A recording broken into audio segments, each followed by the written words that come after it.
얼마 전에 딸이 교회 청년부를 잘 다니고 있는 줄 알았는데 신천지 지도자가 되어 있어서 제가 상담을 한 적이 있습니다. 또 올 여름에 그 휴가 때 제가 전에 섬기던 그 교회를 찾아갔는데 저하고 신방을 잘 다녔던 그 지역장, 아주 그 교회에서 유명한 권사님이 그 안상홍으로 넘어갔다는 그런 소식을 들었어요. 참 많이들 넘어갑니다, 요즘.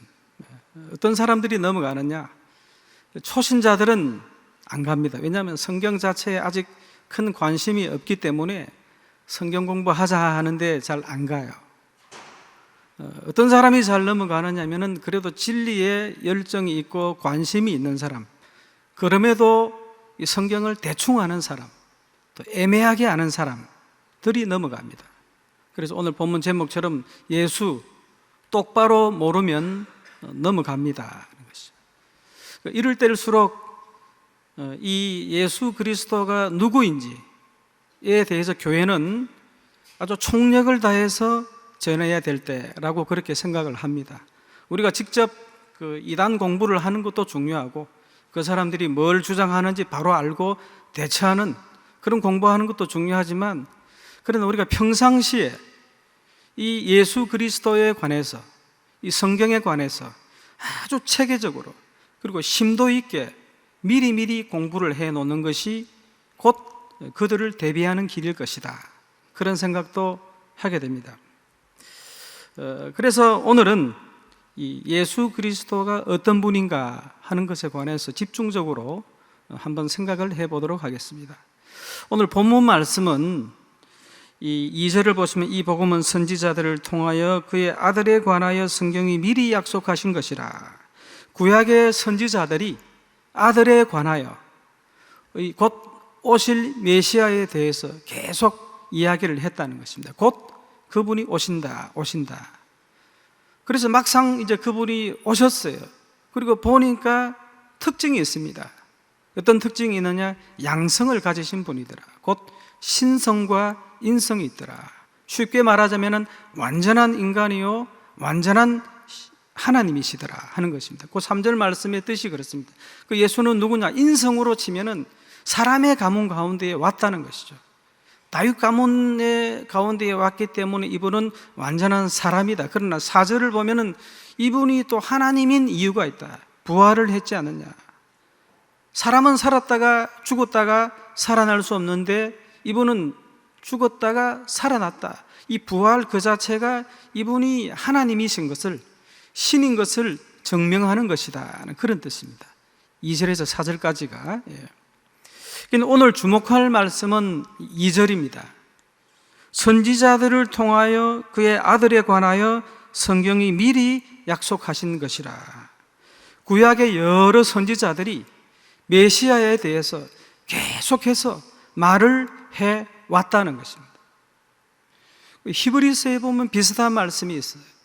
히브리서 1장 2절에 보면은 옛적의 선지자들을 통하여 여러 부분과 여러 모양으로 우리 조상들에게 말씀하신 하나님이, 여러 부분이라는 말은 이게 at any time, 각 시대마다 하나님이 선지자들을 통해서 계속해서 예수 그리스도 메시아에 관해서 말해 왔다는 것입니다.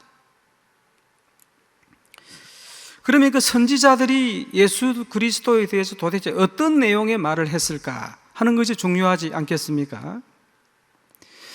이 아담과 하와가 죄를 짓고 이제 이 세상이 이 죄로 물들기 시작했습니다. 하나님은 그때부터 이 병든 세상을 구원하기 위해서 메시아를 이 세상에 보내실 계획을 했어요. 그런데 그 메시아를 어디에서 나게 하실 것이냐? 이스라엘 나라 가운데에 보내실 계획을 하셨습니다. 그래서 하나님이 이 계획을 이 아브라함이라고 하는 족장에게 말해 주었어요.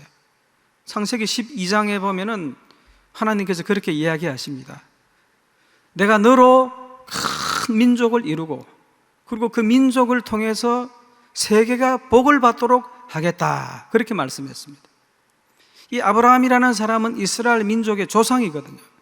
그런데 이 이스라엘 민족을 통해서 복받게 하겠다. 무슨 이스라엘 민족이 뭐 돈이 많아서 아니면 자원이 풍부해서 그 모든 것을 주변 세계 사람들에게 공급해서 뭐 복을 끼친다는 그런 말씀입니까?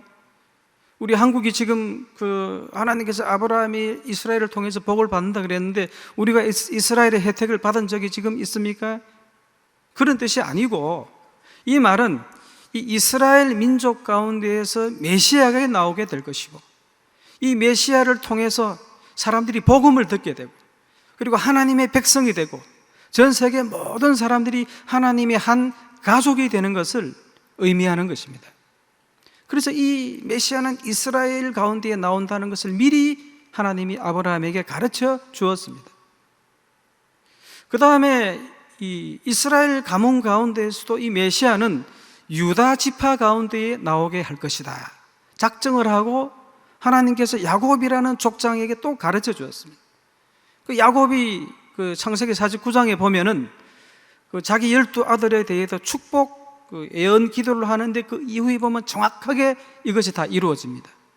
창세기 49장 10절에 보면은 이 야곱이 특히 자기 유다라는 그 아들에 대해서 예언 기도를 하는데 뭐라고 하느냐면은 너 후손 가운데에 지도자가 나온다는 것이죠.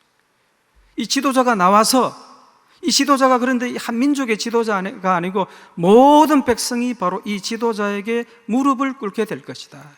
이 말은 무슨 말이냐면 이 후손 가운데에 이 메시아가 나오게 될 것이고 모든 사람들이 그를 경외하게 될 것이다 하는 그 본문이거든요.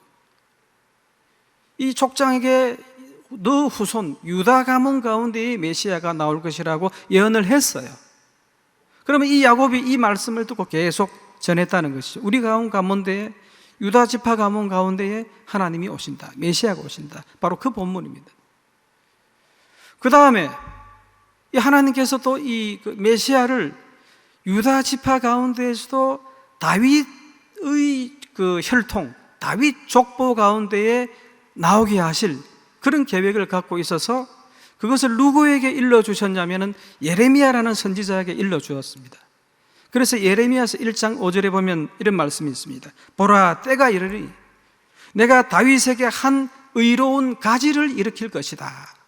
그렇게 이야기를 하고 있습니다. 그러니까 이 하나님께서 이 족장들, 선지자들에게 계속 하나님의 아들에 관해서 약속을 하고 언약을 해 주셨다는 그런 말씀이죠. 여러분, 근데 이렇게 해서 이제 역사가 쭉 진행이 되는데 하나 문제가 생깁니다. 그 문제가 뭐냐면은 이 이스라엘 백성이 이집트라는 곳으로 가서 이제 사는데 점점점 그 이스라엘이라고 하는 정체성을 상실하고 애국화 되어 가는 거예요. 근데 이 이스라엘의 혈통이 온전히 신앙적으로도 보존이 되어야지만 이 가운데서 메시아를 내는데 자꾸 애국화 되어 가니까 안 되겠다 싶어서 하나님 모세라는 지도자를 급히 보내가지고 이 이스라엘 백성들을 이집트에서 빼냅니다. 빼낼 때 안 보내려고 그러니까 10가지 재앙을 쳐서라도 이스라엘 백성들을 구출하지 않습니까? 왜 그랬겠습니까? 바로 이 이스라엘 백성 가운데에 메시아를 내야 되기 때문에 혈통을 보존해야 되잖아요. 그리고 또 이런 일이 있었어요. 창세기 38장에 보면 이 유다 지파 가운데에 예수님이 나오신다고 했는데 이 유다 지파의 대가 끊기게 되었습니다. 이 유다의 그 아들들이 결혼을 했는데 아들은 낳지 못하고 자꾸 죽는 겁니다.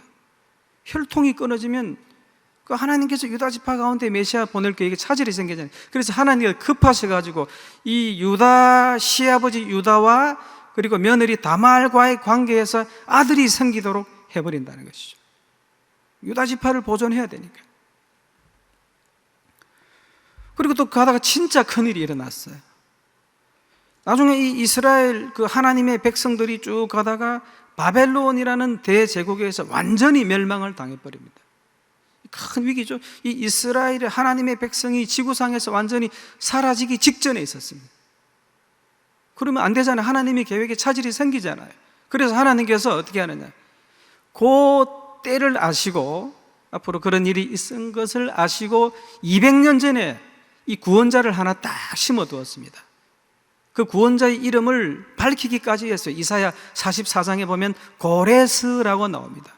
고레스라는 사람이 아직 태어나기도 전에 200년 후에 고레스라는 사람이 나올 텐데 이 사람에 의해서 이스라엘이 구원된다. 200년 후에 진짜 고레스라는 사람이 나왔어요. 페르시아의 왕이 되었습니다. 그래서 이 사람이 결국 뭡니까? 이 바벨론으로부터 이스라엘 백성들을 본국으로 귀환시켜주고 성전까지 재건해주는 그 역할을 하신다고요. 하나님이 계속해서 이스라엘의 그 역사를 보존해 나가는 역사를 하시다가 결국 역사가 흘러서 이제 예수 그리스도 메시아가 탄생하는데 어디에서 나오죠? 이스라엘 나라 가운데서, 그 다음에 유다 지파 가운데서, 그 다음에 다윗 가문 가운데, 다윗 족보 가운데서. 여러분, 예수님의 육신의 아버지 요셉의 그 가문이 다윗 가문입니다. 다윗 족보입니다. 그대로 정확하게 이루어 내신 거잖아요.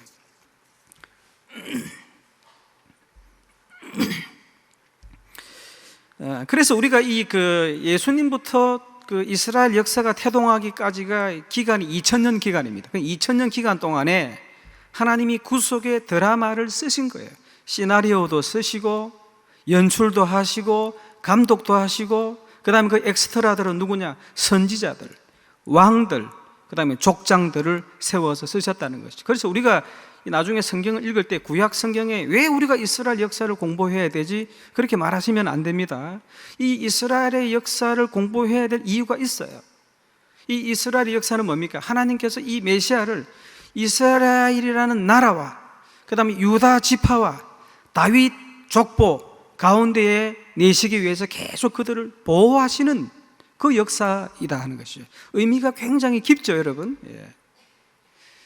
여러분, 이거는 전체적인 큰 틀인데, 근데 예수님께서 하나님의 아들에 관해서 선지자들이 굉장히 디테일한 그런 언약, 약속도 많이 성경에 기록을 해두었습니다. 오늘 로마서 1장 2절에 선지자들이 아들에 관해서 굉장히 많은 여러 가지 모양으로 여러 가지 사건으로 기록을 했다 그랬잖아요. 어떤 선지자는 앞으로 오실 그 메시자는 처녀의 몸에서 태어난다. 보라, 처녀가 아들을 낳으리니 그 이름을 임마누엘이라 하라. 예언이 되어 있습니다. 또 미가라는 선지자는 앞으로 오실 그 메시아는 베들레헴 땅에 태어난다. 베들레헴 에브라다야, 네가 유다 고을 중에 가장 작을지라도 이스라엘을 다스릴 자가 바로 내게서 태어날 것이다. 태어날 장소까지 예언을 했습니다. 그 아들에 관해서. 또 이사야라는 선지자는 앞으로 오실 그분은 기적과 표적을 많이 행하시게 된다. 이사야서 35장에 보면은 그렇게 되어 있어요. 그가 오실 때 소경들이 눈을 뜨고 벙어리 입술에 노래가 있고 포로된 자에게 자유를, 갇힌 자에게 해방을, 모든 인간의 질병과 영혼의 질병이 치료되는 표적과 기사를 행하실 그분이다. 그렇게 예언을 하고 있다.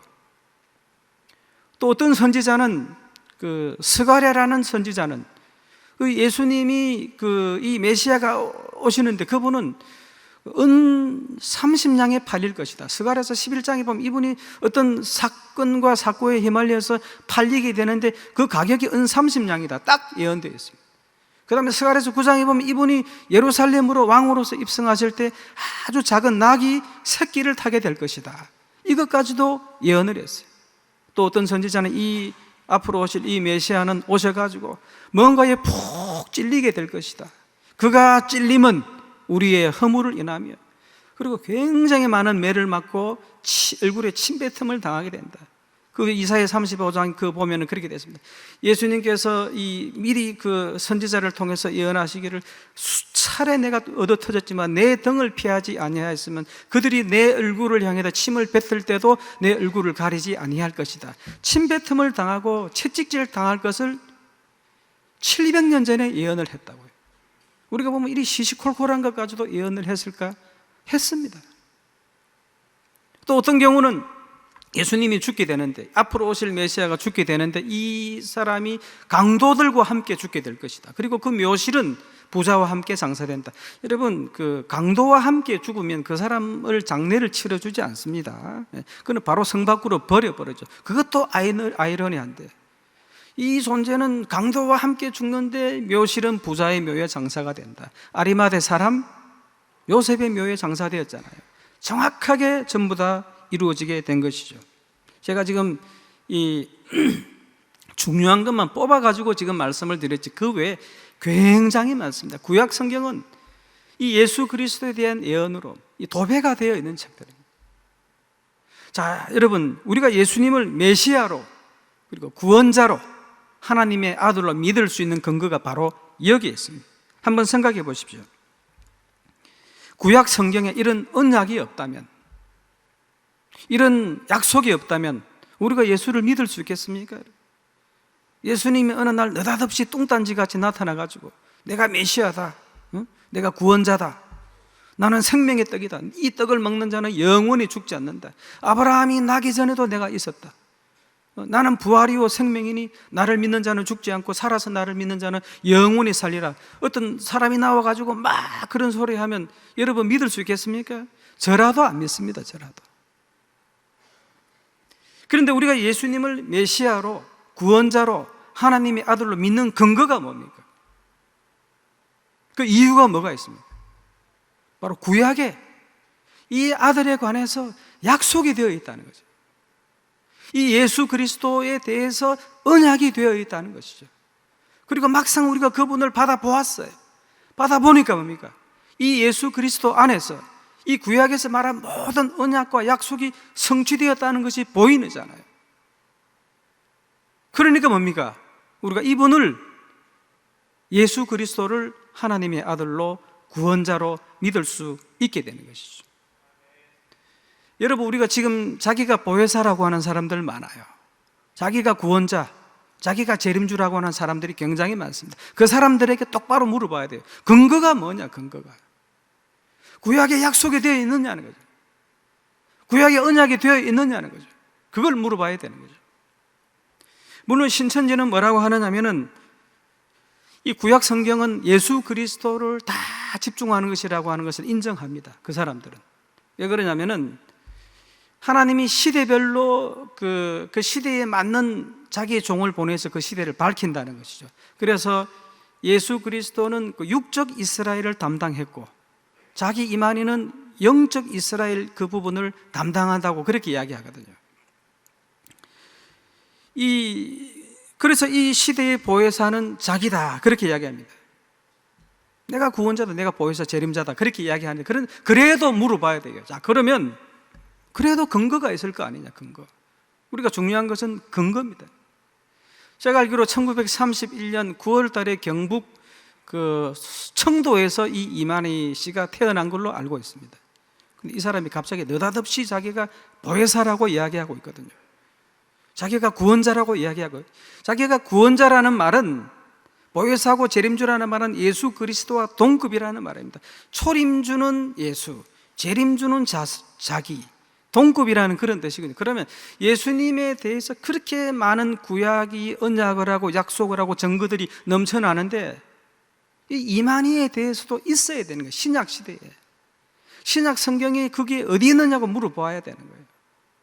당신 근거가 뭐냐, 근거. 이분이 얼마 전에 그 광주에 있는 어떤 병원에서 척추 그 디스크 수술을 받은 걸로 내가 알고 있습니다. CBS에 났어요.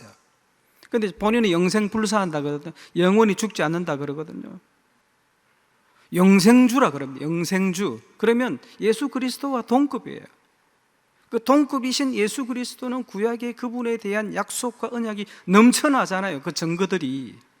그러면 이 같은 동급인 이만희 씨도 이 신약 성경이 자기의 주 모델이라 그러면 이 안에 그 증거들이 넘쳐나야 된단 말이에요.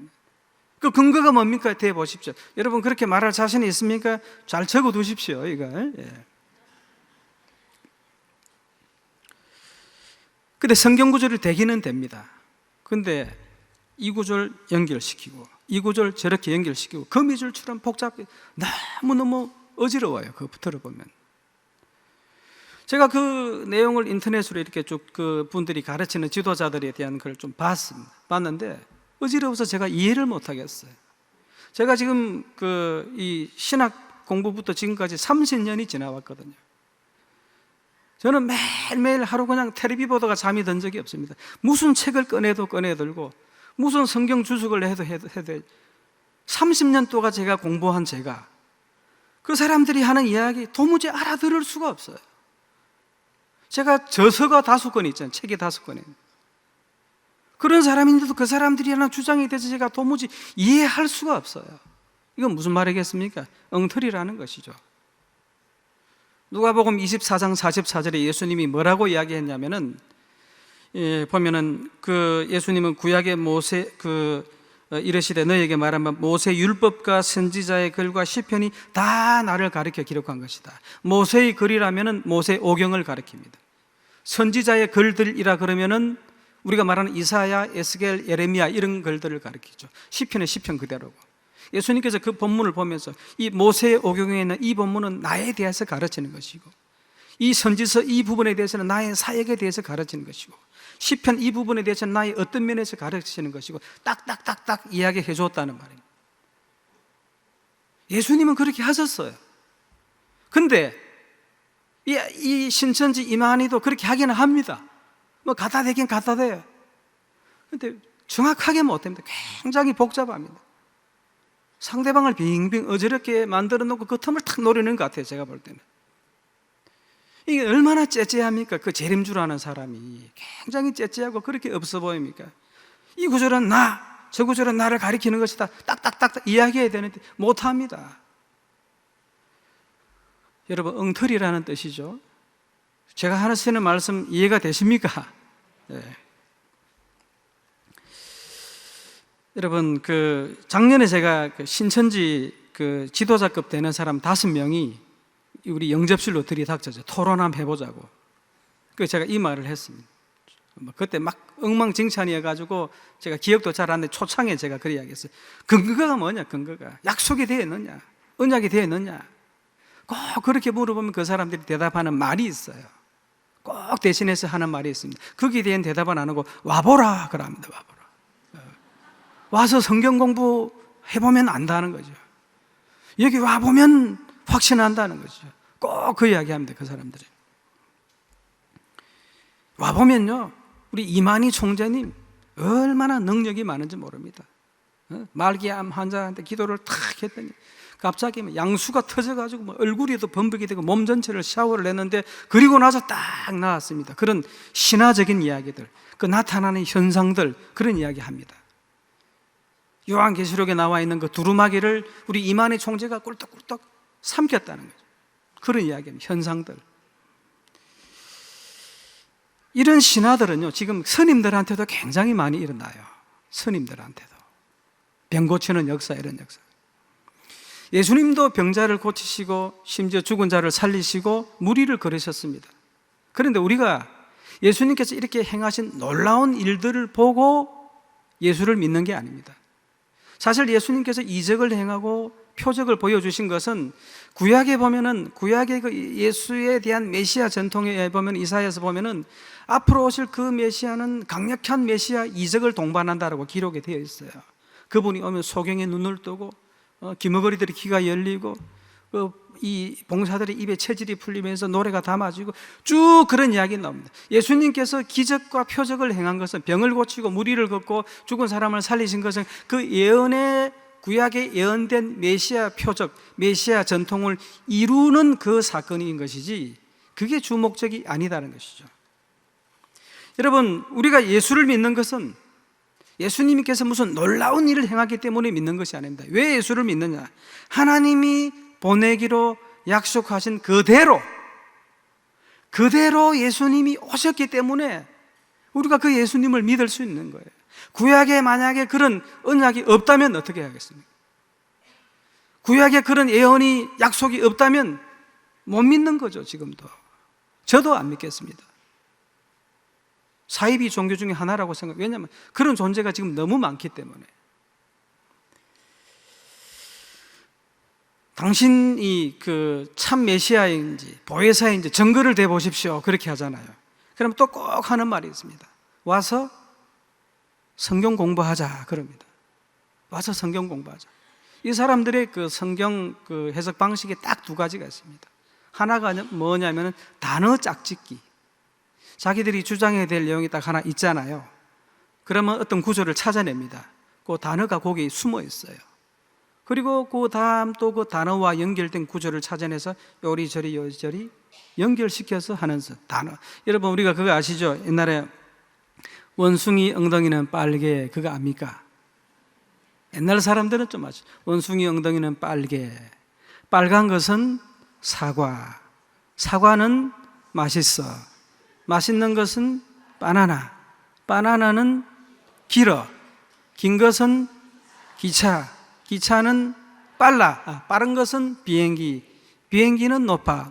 그렇게 해서 원숭이에서 시작해서 백두산까지 데리고 올라가는 게 이게 그거잖아요. 그러니까 이 단어, 동사를 연결해가지고 원숭이에서 백두산까지 데리고 갑니다. 꼭 이런 방식을 씁니다. 단어. 원숭이 엉덩이는 빨갛지? 예. 빨간 거는 사과다. 예. 사과는 맛있지? 맛있는 거는 바나나지? 예. 이런 식으로 해가지고 쭉 해서 백두산까지 데리고 올라요.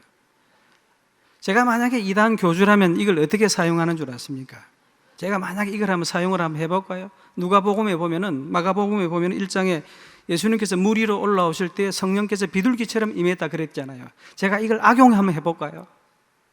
어떤 사람을 내가 한번 속여볼까요? 자, 이리 와봐라. 예수님께서 임하실 때 성령이 비둘기같이 임했다. 성령은 비둘기다. 자, 비둘기는 날개가 있지? 예. 그럼 일로 와봐. 이사야서 6장으로 데리고 가는 거예요.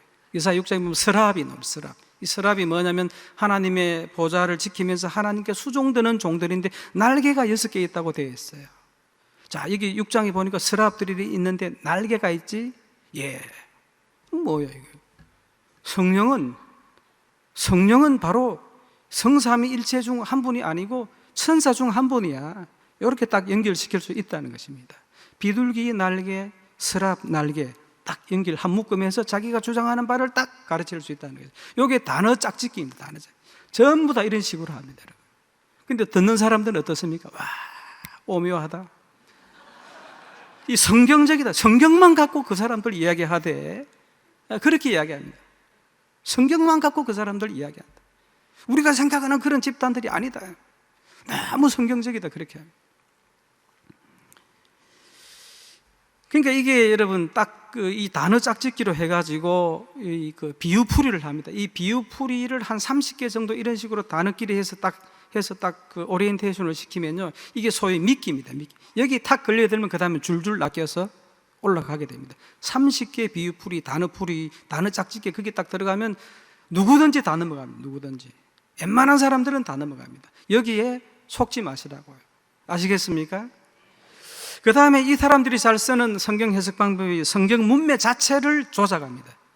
성경의 이을 해석할 때는 이 하나님이 이 말씀을 주신 그 시대의 저자에게 어떤 의도로 하나님이 이 백성들에게 이 말씀을 어떻게 전하라고 어떤 상황 가운데 이 말씀을 전하시기를 원했는지 그것을 파악해야 되는데 그 문맥과 그 컨텍스트, 그 배경과 상황을 싹 빼버리고 자기들이 원하는 그 주장을 이 본문에서 얻기 위해서 조작을 해버립니다. 예를 들어서 예레미야서 1장 5절에 보면은 내가 너를 모태에 짓기 전에 너를 알았고 배에서 나오기 전에 내가 너를 성별하였다 이 말이 있어요. 이건 무슨 뜻이냐면은 하나님께서 예레미야를 태어나기도 전에 내 일을 시킬 자로 찍었다는 뜻입니다.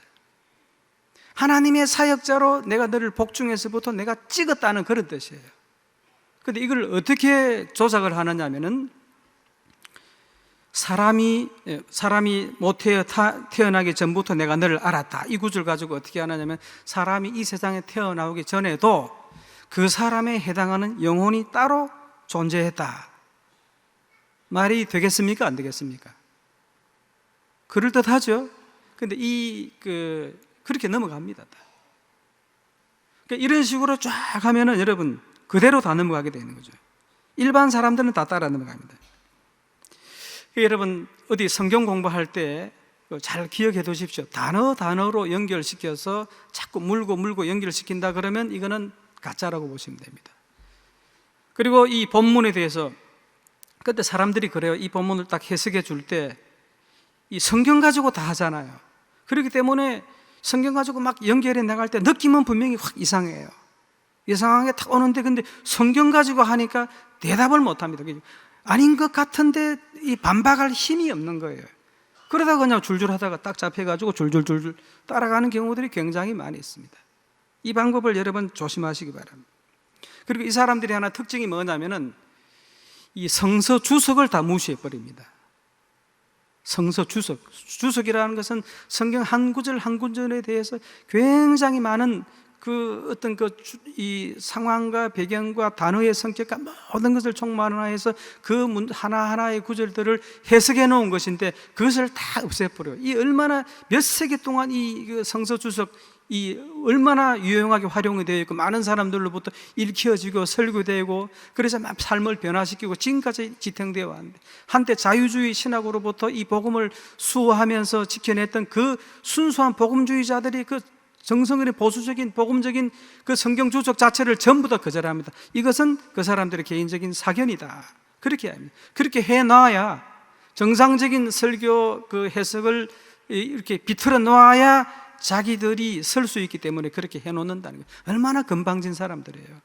몇 세기 동안 그 수많은 석학들이 또 검증하라고 거쳐서 나온 그 주석을 한마디로 그 사람들 개인의 소견이라고 탁 무시해버려요. 참 건방진 사람들입니다. 마지막으로 한 가지 더 보겠습니다. 어쨌든 신천지의 성경 해석 방법 단어끼리 연결시킨다. 좀 느낌이 이상하면 나와야 돼요. 성경 본문 자체를 상황과 배경을 무시하고 틀어버리고 조작을 해버리는 그것을 굉장히 많이 사용하는데 성경 갖고 하기 때문에 여러분들이 반박할 힘이 없이 그냥 딸려가는 경우들이 굉장히 많다고 보시면 됩니다. 요즘 그 사람들이 한기총 이야기 많이 하잖아요. 한기총이 마치 기독교의 대표자처럼 이야기합니다. 한기총 그 보면은 1세대 목회자들이 굉장히 많아요. 1세대 목회자들. 사실 그 정상적인 사람도 있고 좀 비정상적인 사람도 그 안에 다 있습니다. 왜 의사들도 돌팔이들이 있잖아요. 돌팔이 의사들이 있든지 목사들 가운데에서도 이게 좀 이상한 사람들이 많이 있어요. 왜냐하면 워낙 이 무인가 신학교들이 많잖아요. 정상적인 신학 교육을 못 받은 사람들이 굉장히 많습니다. 그리고 정상적인 신학 수업을 받아도 맨날 산에나 돌아다니면서 소나무 뿌리나 캐고 이런 사람들은 성경 잘 몰라요. 그런 사람들. 그리고 개인적으로 신학교에서는 어떻게 보면 신학을 어떻게 공부하는 데는 한 오리엔테이션 정도지 자기가 따로 개인적으로 건전한 주석과 서적을 놓고 공부 안 하면 아무리 목사라도 성경 몰라요. 그런 사람들 영상을 딱 찍어서 올립니다. 물론 그렇게 좀 모자란 사람 중에서도 유명세를 탄 사람이 있습니다. 그 신비입니다. 저는 신비롭게 생각합니다. 저런 사람이 어떻게 저런 자리까지 올라갔을까 이해할 수가 없어요. 근데 그런 사람들은 설교를 가다가 딱 꼬집어내면 허점투성이거든요. 신학적으로 맨날 이단으로 찍어도 괜찮을 사람들이 지금 유명세를 탄 개신교 목사들 가운데 있어요. 그런 사람들 딱 오해하기 좋은 본문들 전후 잔맥, 좌우 문맥 딱 끌어버리고 아주 오해하기 좋은 그런 본문만 딱 영상에 올립니다. 그러면 마치 그걸 보는 독자들은 이게 마치 기독교의 대표자처럼 대표되는 교리처럼 그렇게 생각하도록 만든다는 거죠. 그런 얍삽한 수를 쓴다는 거죠. 여러분 그거 속지 마시기 바랍니다. 이 안에 신천지나 안상홍 있다면 한기총 우리 기독교 대표 아닙니다. 거기 돌팔이들도 굉장히 많습니다. 여러분 그걸 대표자처럼 그렇게 부각시키지 마시라고요. 마지막으로 하나, 여러분 히브리서 1장 2절에 보면 이 모든 날 마지막에는 아들을 통하여 우리에게 말씀하셨으니 하나님이 구약의 선지자들로 하여금 여러 부분 여러 모양 이 하나님의 계시에 대해서 계속 밝혀나갔어요. 그렇게 해나가다가 본문 보십시오. 이 모든 날 마지막에는 그랬습니다. 이게 굉장히 중요한 본문입니다. 마지막에는 이 모든 날 마지막에는 누구를 세웠다는 말입니까? 한 분 아들을 세웠다. 예수 그리스도를 세웠다. 그러니까 예수 그리스도가 마지막 하나님의 계시자라는 그런 뜻입니다. 아시겠습니까? 예. 그러니까 이분이 예수님이 와가지고 총정리했다는 것입니다. 완결판을 만들어 놓았다는 것입니다. 그 이후에 있을 가능성이 없어요. 그런 말을 한 적이 없습니다. 이 마지막 날에 예수 그리스도를 세웠다. 여러분 줄을 꼭 쳐놓으십시오. 그 다음에 하나님이 계시자는 없습니다. 신천지는 시대별로 왔다 그래요. 시대별로. 예수 그리스도는 육적 이스라엘을 담당하고 자기는 영적 이스라엘 지금 이 시대를 담당했다 그랬는데 아니에요. 예수 그리스도까지 하고 끝났어요. 그 다음 없습니다. 우리가 보면 구약에 보면은 이 선지자가 나오고 또 선지자가 나오고 선지자가 나오잖아요. 그거 왜 그렇습니까? 이 선지자가 부족한 것을 그 다음 선지자가 보충해 주는 겁니다. 그 다음 선지자가 나오는 것은 또 앞에 사람이 부족한 것을 보충해 주는 거예요. 그래서 계속 하나님이 내보내신다는 거죠. 그러다가 최종 마지막 하나님에 대한 계시자를 누구로 선택했다고요? 아들 예수 그리스도가 마지막 하나님의 계시자다.